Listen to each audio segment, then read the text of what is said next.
तो बेटा आज का जो टॉपिक है वो है धात्विक खनिज और अधात्विक खनिज। बैक टू बैक हम आपके लिए डिफरेंस लेके आ रहे हैं ज्योग्राफी के। एक अलग से प्लेलिस्ट भी मैंने आपके लिए बनाई हुई है जिसमें आप क्लास 12 के सारे डिफरेंस देख सकते हो, जिससे आपको याद करना जो है बहुत ज्यादा आसान हो जाएगा ज्योग्राफी को। ठीक है ना?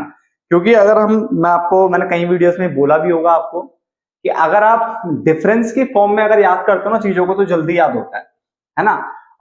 और इससे आप ना बना के बहुत अच्छा आ सकते हो, पेपर में लिख के बहुत अच्छा आ सकते हो। तो स्टार्ट करते हैं आज का टॉपिक। धात्विक यानी मेटेलिक मिनरल्स क्या होते हैं और अधात्विक खनिज यानी हमारा नॉन मेटेलिक मिनरल्स क्या होते हैं। क्लियर? स्टार्ट करते हैं परिभाषा से। तो धात्विक खनिज वे खनिज होते हैं जिनसे धातुएं प्राप्त होती है, जबकि अधात्विक खनिज वे खनिज होते हैं जिनसे धातु प्राप्त नहीं होती, यानी जिनसे धातु नहीं प्राप्त होती है। क्लियर है? तो पहली डेफिनेशन जो है आपको समझ में आ जानी चाहिए। पहला पॉइंट जो डेफिनेशन का था, डेफिनेशन उसमें लिखा हुआ है धात्विक खनिज यानी मेटेलिक मिनरल्स वे खनिज होते हैं जिनसे धातुएं प्राप्त होती हैं, जबकि अधात्विक खनिज यानी नॉन मेटेलिक मिनरल्स वे खनिज होते हैं जिनसे धातु नहीं प्राप्त होती। क्लियर? कठोरता, अधिकांश यानी ज्यादातर, अधिकांश मतलब ज्यादातर की अगर हम बात करें धात्विक खनिज वो कठोर होते हैं। क्या होते हैं? कठोर होते हैं। जबकि अधात्विक खनिज अपेक्षाकृत रहते हैं, यानी इसकी तुलना में, यानी धात्विक खनिज की तुलना में जो अधात्विक खनिज होते हैं वो कम कठोर होते हैं या भुरभुरे होते हैं। क्या होते हैं? भुरभुरे होते हैं, भुरभुरे टाइप के। तो उसने बोला धात्विक खनिज वे खनिज होते हैं जिनसे धातुएं प्राप्त होती है, अधात्विक खनिज वे खनिज होते हैं जिनसे धातु नहीं प्राप्त होती है। ये अधिकांश धात्विक खनिज होते हैं वो कठोर होते हैं, ये अपेक्षाकृत कम कठोर या भुरभुरे होते हैं। क्लियर हो गया? बाटा, धात्विक खनिज को पुनः दो वर्गों में बांटा जाता है और अधात्विक खनिज को भी पुनः दो वर्गों में बांटा जाता है। अगर हम धात्विक की बात करें तो दो कौन कौन से बेटा? लौह युक्त खनिज, जिसमें लोहा होता है ना, तो लौह युक्त खनिज, और दूसरा अलौह खनिज। क्लियर? लौह युक्त खनिज के अगर हम कुछ एग्जांपल देखें तो निकल, मैग्नीज, टंगस्टन आदि। ठीक है ना? जबकि अलौह में आपके सोना, चांदी, सीसा, तांबा, आप यहाँ पे तांबा भी लिख लो। ठीक है? तांबा भी लिख लो। तो ये इसके एग्जांपल है, आप सारे मिक्स करके इसके एग्जांपल में डाल सकते हो। धात्विक खनिज के एग्जांपल क्या देंगे? अगर इसके देखेंगे तो सारे इसके हैं ये। ठीक है? फिर तोड़ा मैंने सोना, चांदी, सीसा, तांबा तो यहाँ डाल दिया, और कुछ चीजें मैंने यहाँ डाल दी, मैग्नीज हो गया, निकल, इस टाइप की चीजें।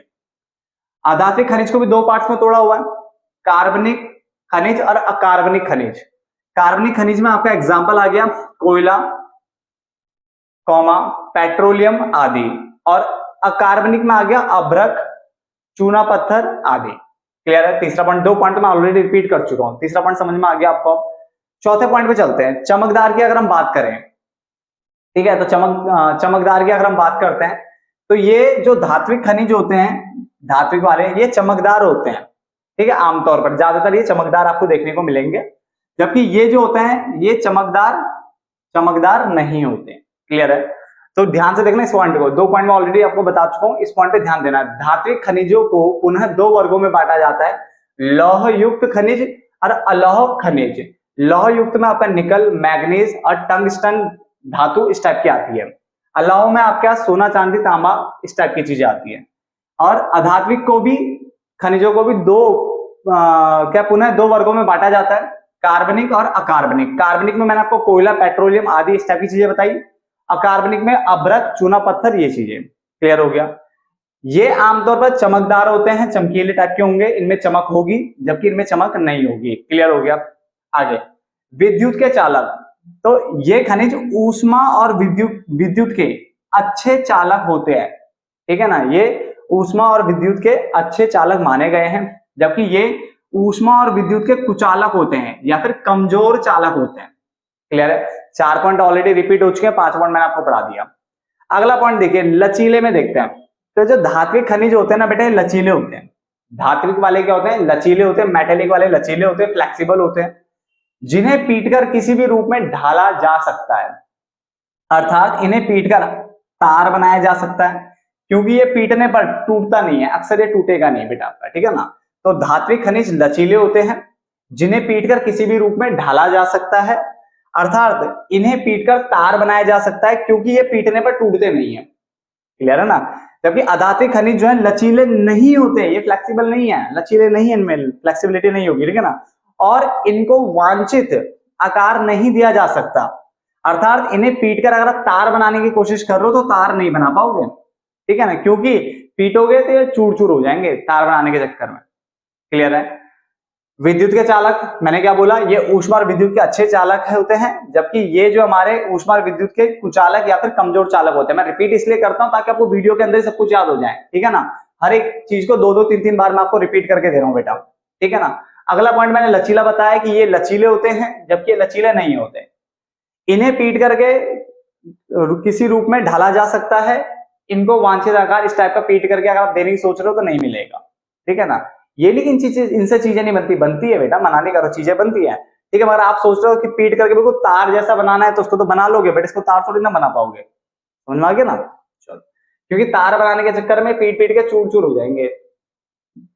चट्टानों की अगर हम बात करें तो अधात्विक खनिज जो, सॉरी अधात्विक धात्विक जो मेटेलिक मिनरल्स होते हैं, ठीक है, ये मुख्य रूप से आग्नेय और कायांतरित चट्टानों से प्राप्त होते हैं। कहां से प्राप्त होते हैं बेटा? आग्नेय और कायांतरित चट्टानों से प्राप्त होते हैं। क्लियर हो गया? मुख्य रूप से। जबकि अधात्विक खनिज जो होते हैं वो मुख्य रूप से तलछटी चट्टाने जो होती है, या अवसादी चट्टाने बोल लो, या फिर परतदार चट्टाने बोल दो, इनसे मिलेगी।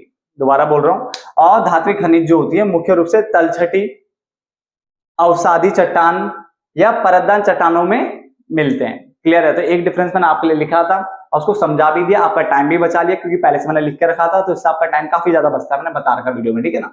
तो इसे आप फटाफट से नोट डाउन कर लो। मिलेंगे फिर एक नए वीडियो में, ठीक है ना? जब तक आप इसको नोट डाउन करके रख लो बेटा।